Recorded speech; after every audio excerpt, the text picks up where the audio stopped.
Halo Combat Evolved today, seeing all the iconic elements like the elites, the big metallic Forerunner rooms, the classic warthogs, and of course, the rocket launcher flood. Enough is enough! I have had it with these motherfucking rocket launcher flood on this motherfucking plane! All these things make up the core identity of what we know as Halo, but believe it or not, Halo Combat Evolved could have been a very different game. It could have been an RTS game, or a third-person action game where Chief, the future soldier, shoots these guys with a weird stake gun. Regardless, Bungie, the studio who made Halo, went through various concepts and different builds of the game until we finally got the game that we all love today. I want to explore all these strange versions of what could have been Halo and how it all lead up to the final product that we got today. So without further ado, let's jump in. It's 1997, and at one point Halo was originally going to be an RTS game, believe it or not. Bungie, after coming off the success of Myth, the medieval RTS game, 3 Bungie employees in 1997 were working on a new idea for a game. After previous ideas of a first-person sci-fi or a vehicle combat game were tossed aside, Halo as we know began life as a sci-fi RTS game the team was developing under the title at the time, Armor, which that title was considered boring, so then it became Monkey Nuts. And then after that title went out of fashion, it became Blam. This was changed after apparently Jason Jones at Bungie could not bring himself to tell his mother that he was working on a game called Monkey Nuts. In this early version of the game, as we can see, we start to see seeds of the game that we would eventually play, but they're just drastically different right now. Units of human marines were in build, and also alien species with weird crustacean tanks called horseshoe tanks or stalkers were in this build.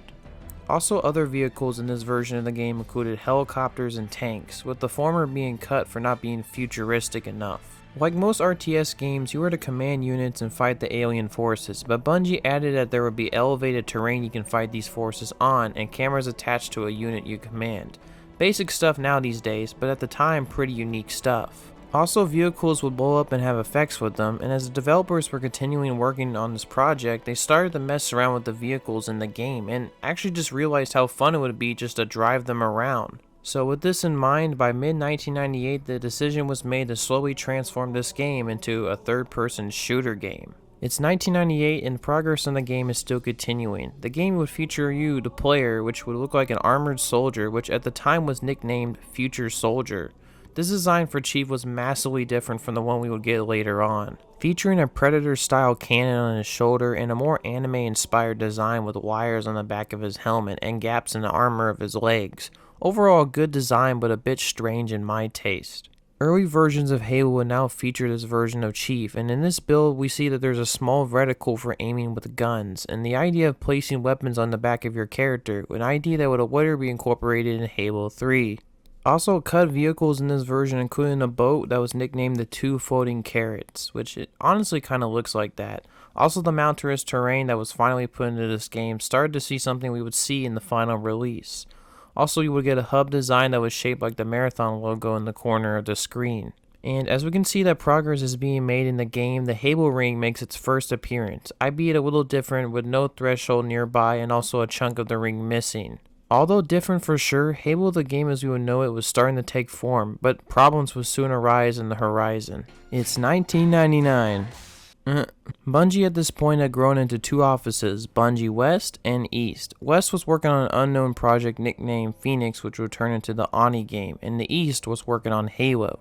Myth 2 was also released last year, but it had a bug in some of the copies of the game, which forced Bungie to fix it, costing the company $800K. This would continue to push Bungie's problems even worse, and to continue development on Halo, Bungie needed a new source of funding. Keep that in the back of your mind. The story in the world of the game was also starting to take shape, and buzz would soon spread about the game. Cryptic emails from an email named Cortana@bungie.com began sending emails to Marathon fan sites. These emails are basically hinting at the game, and also by this point the game was still codenamed Blam, and at this point shown by journalists at E3, despite them signing NDAs forcing them not to talk about the game, it was already creating a huge excitement in the gaming industry. Soon after, Peter Tam joined Bungie, who previously worked at Apple, and it was him who got Jason Jones and the team to show off the game to Steve Jobs, to get greater exposure for the game. Initially, Jobs wasn't interested, but after seeing how much the game can render lighting in real time, was completely sold by the footage he was shown and was given the green light to show the game at Macworld 1999. The game was still called Blam, and it really needed a name change. Other names like Covenant were considered, but Halo was finally decided on for the name of the game. Another issue was the fact that the game was built to run on PC, not Mac systems. So the team had to rush to make Halo run on Mac's OpenG1 framework.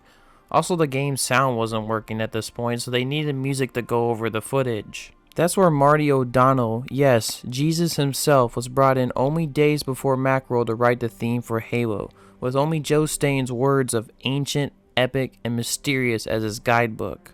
Crafting up the theme quickly, Marty soon shipped the CD to New York only to have the disc broken, but luckily had a spare, and that's how the classic Halo theme was created, in a rush. Eventually the demo was ready, music was ready, but there was one more issue that could have happened. A bug that opened at the start of the demo could have crashed the demo, and by this point it wasn't fixed. You can even see Jason Jones on stage with Steve Jobs nervous as he starts the demo, but luckily nothing happened, and soon at Macworld 1999, the first demo of Halo was shown to the world. Originally initially intended to release on Mac systems to show that the Mac could run games, the demo featured the third-person build of the game with updated UI, very different elites, and just everything looking completely different. After the demo presentation of Halo, Halo was all the rage, and the game generated much needed excitement and support. Now, to look at this version of the game in the Macworld demo, which is now playable through this gray mob by Digsite, it features sprawling hills, a ring missing a chunk, and all the former architecture of the ring having this religious cathedral look to it with busy, complex designs, completely different to the cold metallic rooms you would get in the final game. Also just different corridors and some very different versions of characters and enemies. At this point in the game was envisioned as a large open world experience with deformable terrain, wildlife, and a big 4v4 arena system where aliens and future soldiers would duke it out. The game's story was also loose at best in this point. The idea was that the human starship would crash on this mysterious ring where the aliens or the Covenant would attack the humans, resulting in the players engaging in guerrilla warfare.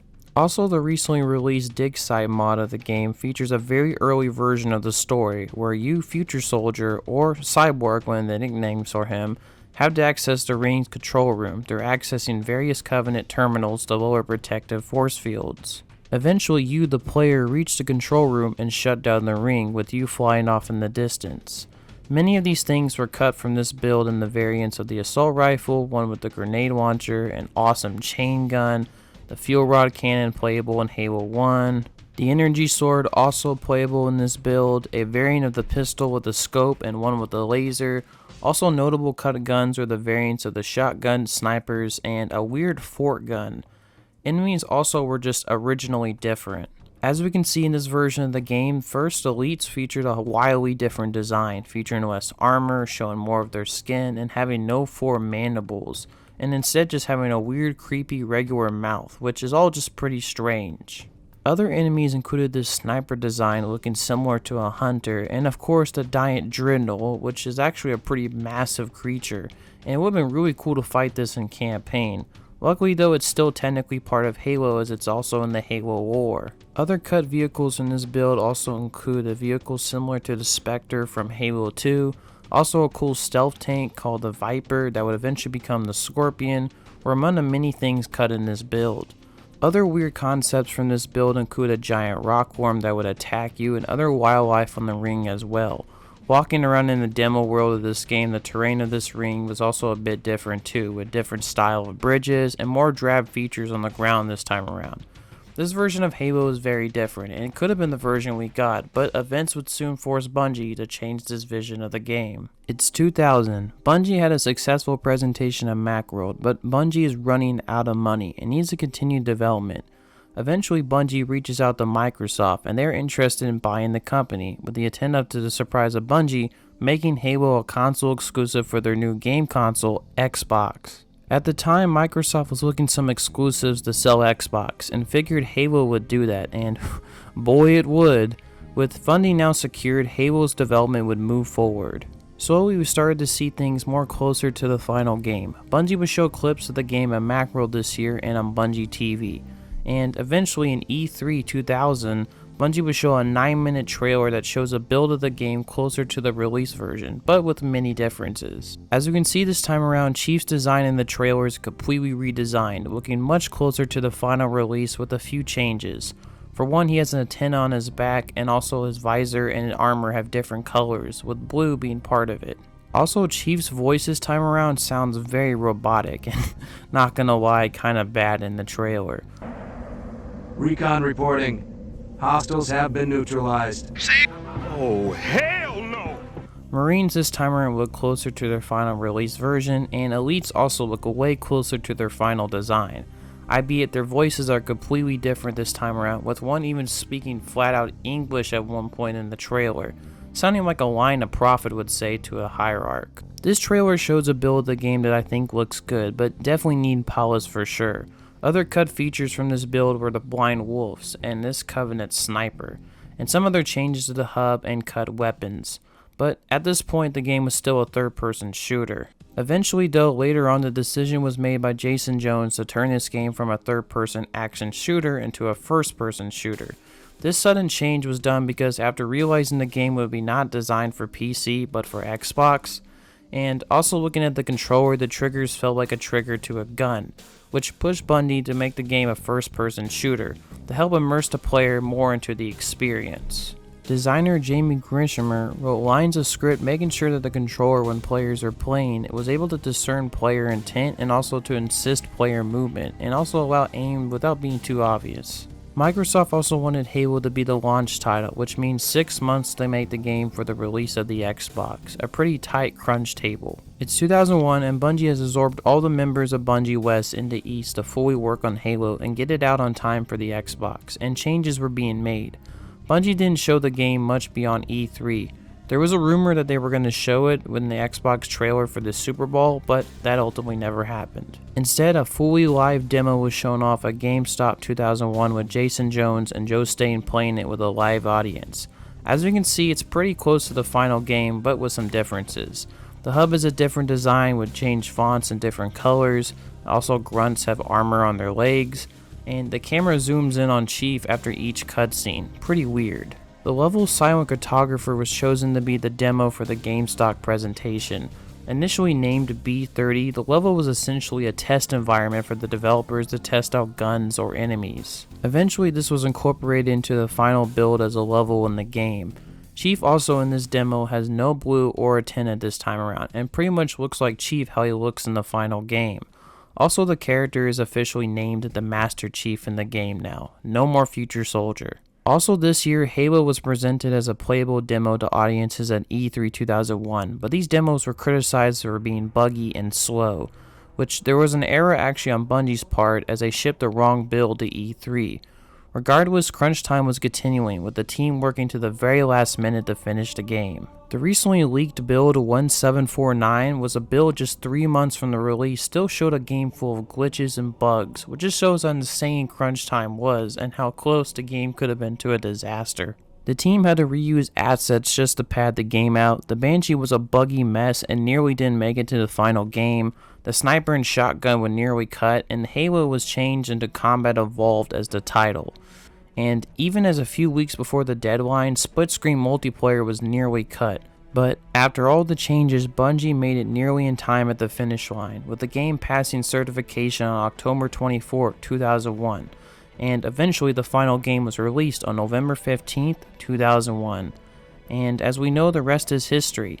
The game broke records, launched a franchise in the Xbox itself, and honestly is just an amazing and such a polished experience, and just really fun to play despite how easily it could have been a giant mess. That was the long and grueling story of Halo Combat Evolved's development. It shows how different of a game we could have got, and also just truly shows what goes into the making of a product before we see the final thing. Now, we all know that Halo has grown to massive popularity, with even the development of the game having its own dedicated fan site. But many fans have wondered what Halo could have been, looking at the old demos and the builds of Combat Evolved. And eventually the year of our Lord 2023, as mentioned earlier, The Dig-Site crew teamed up with 343 to release a mod that is as close to the Macworld Halo demo as possible. I already did a walkthrough of it on my channel, but seeing all the things they cut and how it all could have been Halo Combat Evolved is just amazing, and overall it's a very different and interesting version. I highly recommend checking out this mod if you're a Halo fan.